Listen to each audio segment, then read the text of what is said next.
Where's my wood? I need my wood. Oh. All right.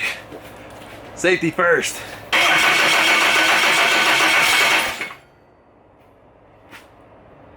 You hear what I heard?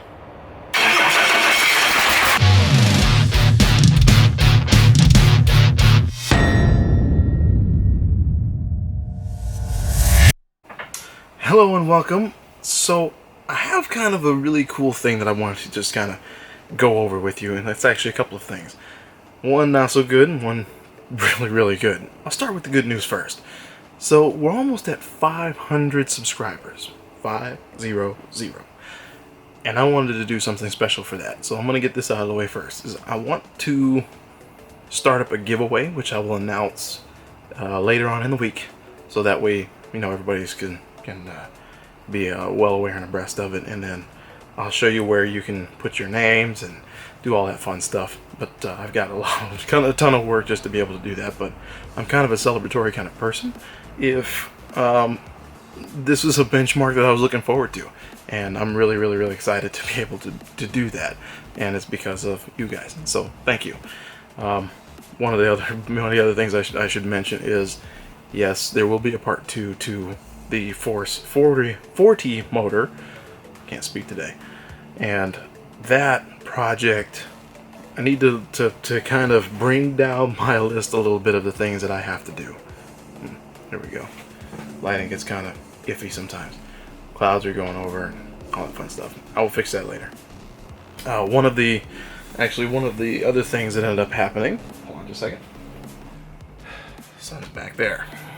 So one of the things that ended up happening was I was supposed to shoot this episode and try to at least get the truck started, but something's just right back here just said, you know what, you should really check the timing cover. So I took the timing cover plate off, and I ended up finding something very important. As I was going through and torquing things, and I kind of took off one of the nuts, and there's a little washer back behind that nut for the injection pump. That nut is supposed to be one piece. Now it is, let's see, will you focus? Yep. Now it's in 2 pieces. But I have a solution. That wasn't one of them. So I got a hold of the wonderful people at Cummins and got myself a nice little ring and a new nut. So that won't fail in the future, I hope. Okay, now I can actually show you. This is the injector pump gear, and it's supposed to turn. And there's supposed to be a little nut and lock washer on there. And when I was messing with it,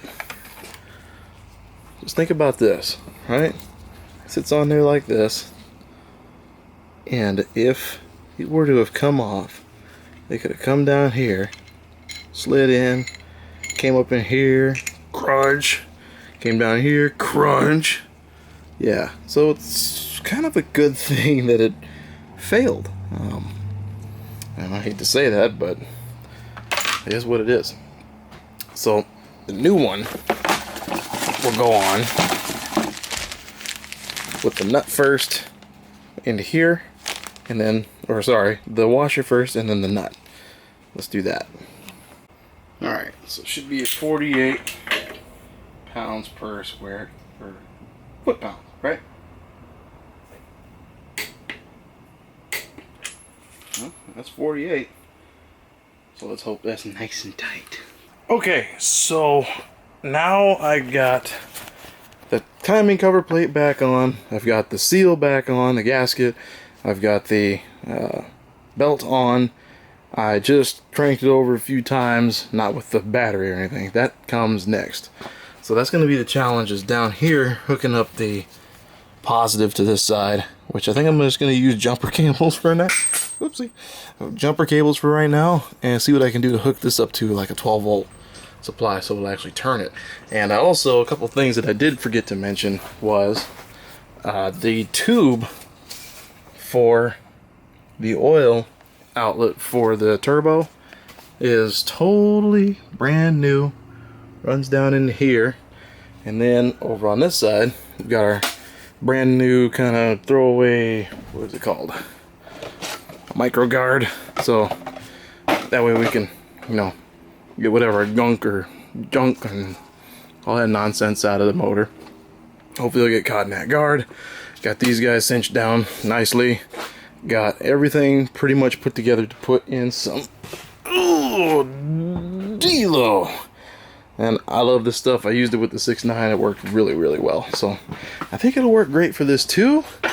We do have our oil dipstick in. So last but not least, we just got to put fuel on and then hook up the fuel connector. And what I'm going to do first is I'm going to run the starter on it and just keep running it and run it and run it and run it for like, I don't know, 30 seconds, 30 seconds, 30 seconds. Do that for about 5 minutes.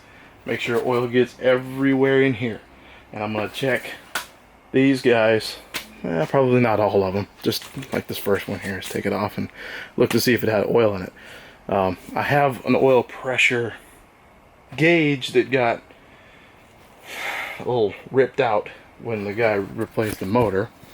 And this is where I'm going to put that gauge so we can get the oil pressure directly from the actual feed unit. So also have to put this little line on here, but it's not really important right now. And last but not least, a little plate or something to shove up there in case things happen to go south, and so we don't run away. I also have some new lines here to go from the power steering box. I don't know if this one will ever do it, but I've had bad luck with trying to run these things dry before in the past, so I mean, that's got nothing in it. So these that's the power steering pump, and we don't want that to run dry. I don't have a problem with it sitting a bit like a start, but I don't want it to like fire up and run and you'll just hear nothing but and make all kinds of racket, and then it'll blow out the pump, and then we got to replace that, which I don't want to do. So we're just gonna do it the right way. Alright, let's put some oil in this bad boy and get some cables hooked up and do a bunch of other stuff in the meantime. Be right back.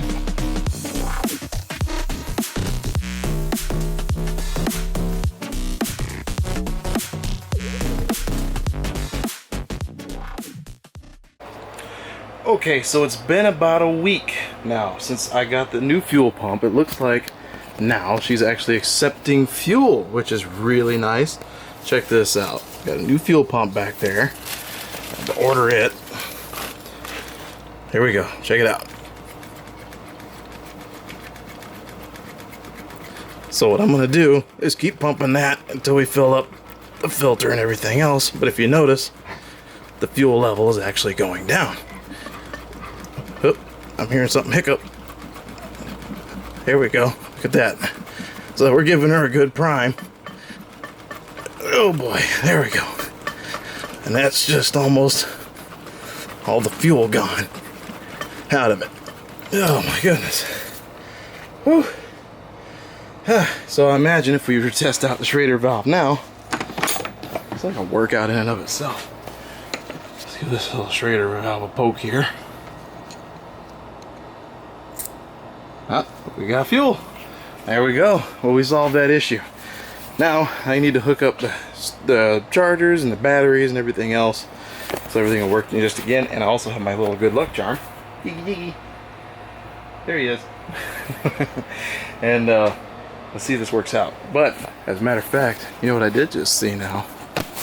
Is we have a small leak. Yeah, look at that. Littlest, tiniest little leak right there. Alright. We gonna have to investigate. Okay, so we fixed the leak up at the top. Just comes to find out I didn't screw it in tight enough. There we are. And this one's got a little bit left on it because, well, I was just in here fooling with it. But anyway, if you look, we're just dripping back here because I was sitting there pumping on this, getting it all primed up, so when I push like that, we have a nice steady stream coming out, which is really nice. I hope that was focused enough for you. Alright, now there's only one thing left to do. Now you might be asking yourself, Why, Rich? Why did you only hook up a small bottle to this great big motor? Well, I'll tell you. It's because... Ooh, don't want to get fuel all over my camera. Anything catastrophic happens where we're instead of hearing whoopty whoopty whoopty whoopty, we hear bang bang bang bang. We can at least get it to shut off and it won't go into hopefully any kind of runaway. If it does, I also have little panels that I can shove here, so we should be good there. All right, let's give it a shot here. Where's my wood? I need my wood. Oh. All right, safety first.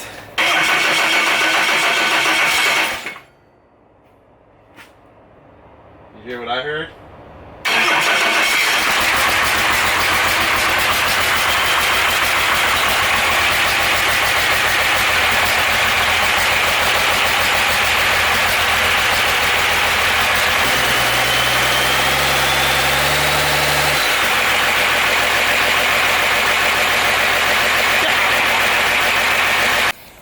Okay, so as you guys saw, finally got the truck running. The engine running. It's in the truck. So the truck running. So check this out. Looks like we have a not too happy injector back there. Looks like it's leaking a tad bit. Kinda wet around there. But we'll do the warm torque, and looks like we got another one right here as a matter of fact. And I've tightened these all down, and it looks like it's just not gonna be a happy one. And I found some oil leakage. So upon my inspections, of course, I'm like, okay, that's a lot of oil just sitting at the top. Wonder why. If I come up here, I'll bring you guys around this way. It's kind of tough getting you in here. So if we come around here, if you see, that is the tappet cover, which means there's a ton of stuff that has to come back out. So I imagine after a tappet cover and after maybe upgrading, I'll probably end up just upgrade the injectors anyway, since they're gonna have to come out. I have to remove all that stuff again, but we did it. We got it started. Didn't give up. But keep in mind what I said. I want to be able to do a 500 viewer giveaway, which is gonna, or sorry, subscriber giveaway. I'm tired, and it's been a long couple weeks. So I'm very excited to keep going on this project as I get more stuff and keep moving forward with the project. I really I'm excited. I want to get this thing done. And yes, I will work on some other stuff around here, but this is a big load off my mind. I'll sleep better tonight, and I hope you do too. So thank you guys again for watching, and I'll catch you in the next one.